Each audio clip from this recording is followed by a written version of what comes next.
Well, the skies have been active here the last couple of hours, at least by the station here, Cameron, after what was a smoke-filled morning. What a crazy day around the Miami Valley to end the week. Yeah, it was a crazy one. We had the smoke in the morning, and then as we got into the afternoon, it started to move out of here, and then we saw storms start to form as we got into the middle of the afternoon, and now we still do have some storms out there, but here at the station, it was a downpour and lots of lightning in the storms that we saw here this afternoon, early into the evening hours. You can see wet pavement out there on the Jeff Schmidt Auto Group camera there over US 35 in Beaver Creek.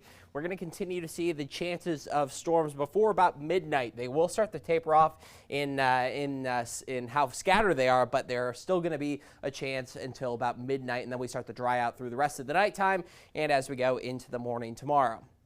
Looking at your temperatures right now, 83 in Dayton. You can see further to the south, 79 Atlanta. They had some storms there and rain cool there, so we're actually warmer than them at the moment. Hour by hour forecast tomorrow will start off in the 70s. Low tonight, 73 degrees. Getting up into the mid 80s by noon. We'll have mostly cloudy skies, and then as we get into the afternoon, we'll see the chance for some isolated storms by about 1, more scattered in action as we get to about 2-3 p.m. And we'll have a line start to form at about 4 p.m. up in our northern counties, and that's where we'll see the chance for some severe weather heading into the evening hours tomorrow. Right now in live Doppler 2 HD, you can see the rain up to the north in the middle of the Miami Valley right now. Preble, parts of Montgomery County there in Miami, Clark County, also seeing some storms here right now. Down in Clinton County and Warren County, that's where there are some additional storms. Now there is that flash flood warning until 7:45 in southern Warren County. That's because they had some training storms which just didn't move, and they saw a lot of rainfall and some flooding as a result. Zooming out, you can see all of these storms with this system, low pressure up to the north and storms all the way down into the south. I mentioned Atlanta had the cooler temperatures. You can see there's a flash flood warning as well down there in Georgia. But that cold front will move through tomorrow as we go into the evening hours as those storms roll through. And as a result, we'll see much cooler temperatures going through the next week. Temps right now, though, as we have some rain cool there, 73 up in Wapak, 77 in Bellefontaine, but still 83 in Dayton, 82 in Springfield, although those areas at Dayton, at the Dayton International Airport, has not been picking up the rain as of yet. So that temperature will continue to cool as we go into the evening hours as that rain pushes through parts of Vandalia.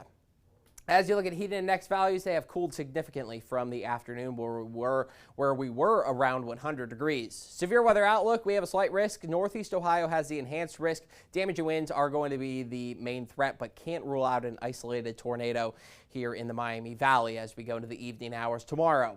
Looking at future track going through the evening hours, I mentioned they will start to taper off in terms of how scattered they are. And looking at future track, you see a lot of dry weather here at 9 p.m., although usually models have a pretty hard time picking up on the pop-up storms. Now, as we go past midnight, that's when we will be dry, and then as we get into the afternoon tomorrow, we will see the chance for some storms roll on through. Now, by 4 p.m., we'll have that line push in, and you can see it there at 8 p.m., pushing out by about 9-10 p.m.